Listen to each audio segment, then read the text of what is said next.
जय श्री कृष्णा। आज रविवार के दिन आइए सुनते हैं सूर्यदेव और उनके सच्चे भक्त ब्राह्मण की कहानी। एक ब्राह्मण था, वह सूरज भगवान का भक्त था। नहाता धोता, कहानी कहता था, पर कमाता कुछ भी नहीं था। ब्राह्मण घर में रहता तो ब्राह्मणी बार बार कमाने के लिए परेशान करती।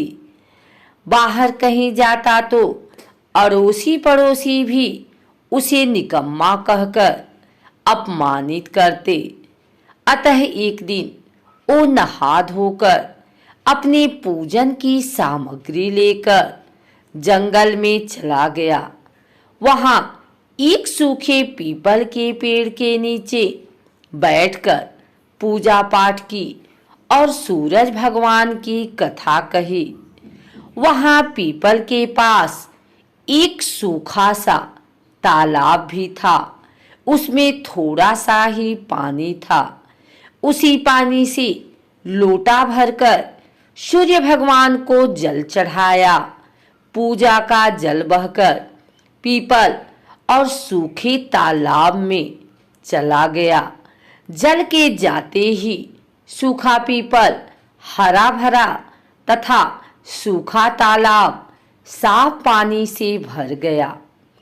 उस जल में सूर्य भगवान दिखाई देने लगे और कहने लगे, ब्राह्मण मांग, तू क्या मांगता है? ब्राह्मण ने सुना तो ये घबरा गया। सोचने लगा, पीपल में कोई भूत रहता है। रोज जब वह पूजा करता तभी आवाज आती। सुन सुन वह चिंता के कारण दुबला होने लगा। ब्राह्मणी कभी कभी ब्राह्मण से मिलने जंगल आती थी। उसने ब्राह्मण से पूछा, आप दिन प्रतिदिन दुबले क्यों हुए जा रहे हैं? तब ब्राह्मण ने सारा हाल बताया। तब ब्राह्मणी ने कहा कि आपके बाद ही आवाज आती है। मुझे तो लगता है कि सूरज भगवान स्वयं आते हैं। इस बार जब आवाज आए तो तुम सब कुछ मांग लेना। ब्राह्मण ने बोला, कैसे मांगू? ज्यादा कुछ कहना होगा तो मैं भूल जाऊंगा। कोई ऐसी तरकीब बताओ जिससे कम शब्दों में ज्यादा सा मिल जाए। ब्राह्मणी ने कहा, तुम इस प्रकार कहना, 9 खंडे महल के अंदर सोने के पालने में परपोते को दास दासियों द्वारा खिलाते अपनी आंखों से देखूं। इस प्रकार लंबी उम्र, महल, बेटे, पोते, परपोते और धन सब मिल जाएगा। क्योंकि जब धन होगा तभी तो सोने का पालना, दास दासियां होंगे और आंखें घुटने ठीक होंगे। तभी तो परपोते को सोने के पालने में झुला सकोगे और देख सकोगे।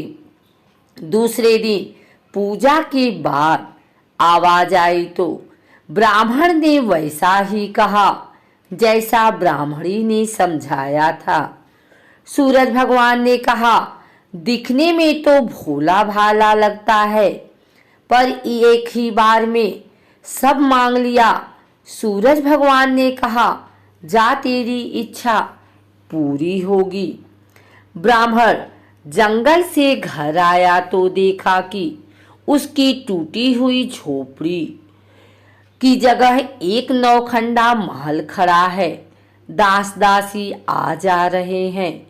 ब्राह्मण ने उनसे कहा, यहाँ मेरी झोपड़ी और बूढ़ी ब्राह्मणी थी, कहाँ गई?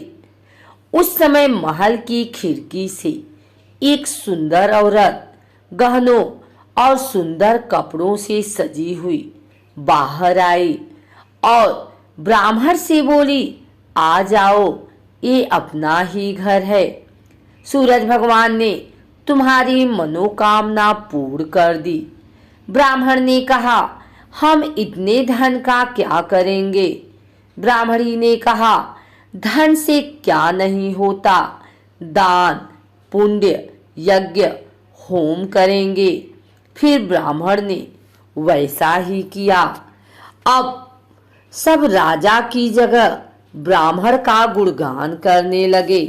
राजा ने ये सब सुनकर ब्राह्मण को बुलवाया और पूछा, कल तक तो आपको खाना भी नहीं मिलता था, आज ये धन कहाँ से आ गया? कहाँ से चोरी डाका डाला? ब्राह्मण ने कहा कि ये सब तो सूर्य भगवान की कृपा है, और सारी कहानी बता दी। राजा ने कहा, मेरे पुत्र नहीं है तो मुझे क्या करना चाहिए? ब्राह्मण ने राजा को सूर्य भगवान की पूजा की विधि बताई। राजा ने वैसा ही किया, उसका पुत्र हो गया।